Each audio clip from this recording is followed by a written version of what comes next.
Hello, my name is Caitlin Sievers, and today I'll be talking to you about horse colic. More specifically, I'll be defining what horse colic is and how to recognize it and how to prevent it. So, a little backstory on this is I have my own horse. His name is Bucky, and I compete in eventing with him. And on November 2nd, 2021, I get a call from my sister saying that he was colicking.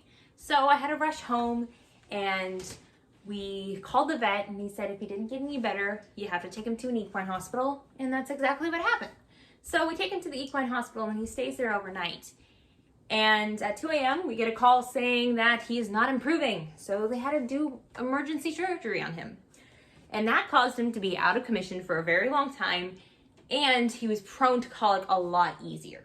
So because of that, I've had to learn a lot about colic myself, and I've learned how to recognize it and how to prevent it from happening again.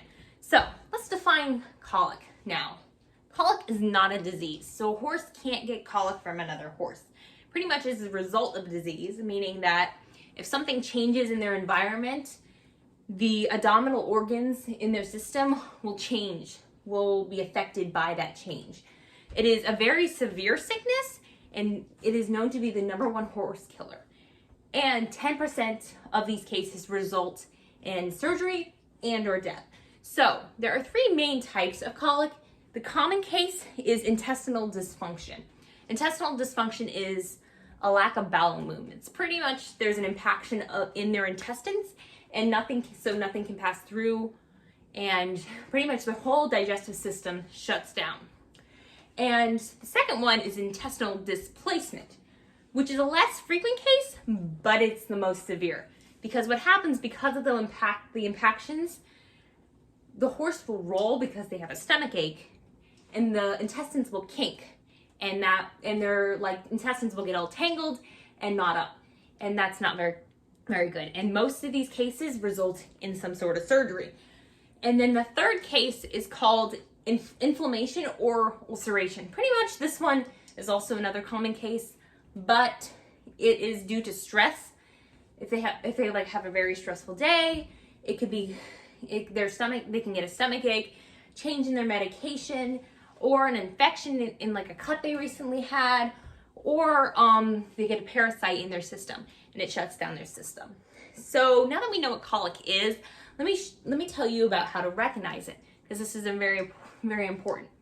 So the most common signs of colic is pawing at the ground, turning their head towards their flank like it's shown in the picture, lying down and rolling,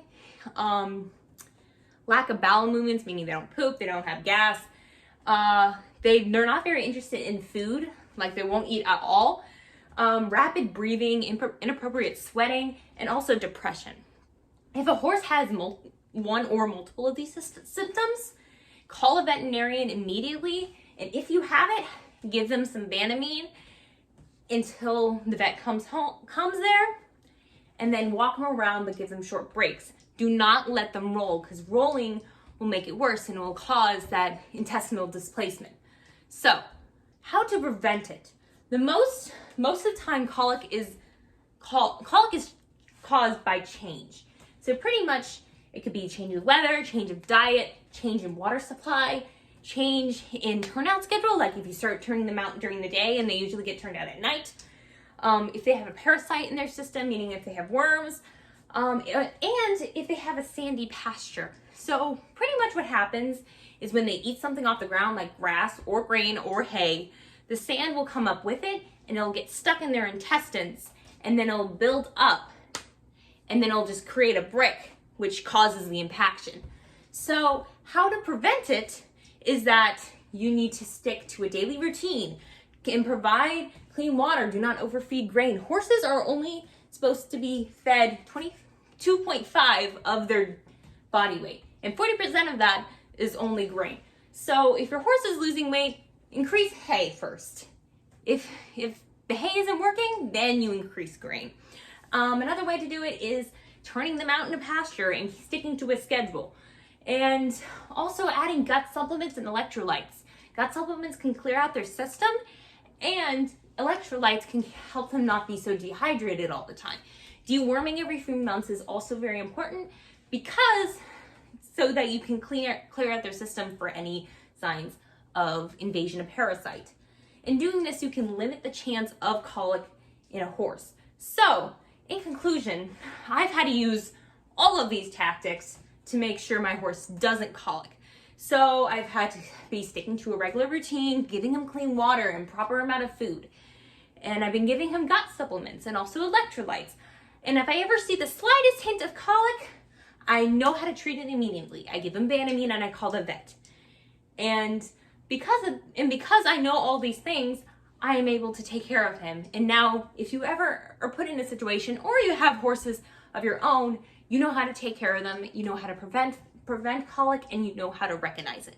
So, thank you for watching, and I hope you have a great day.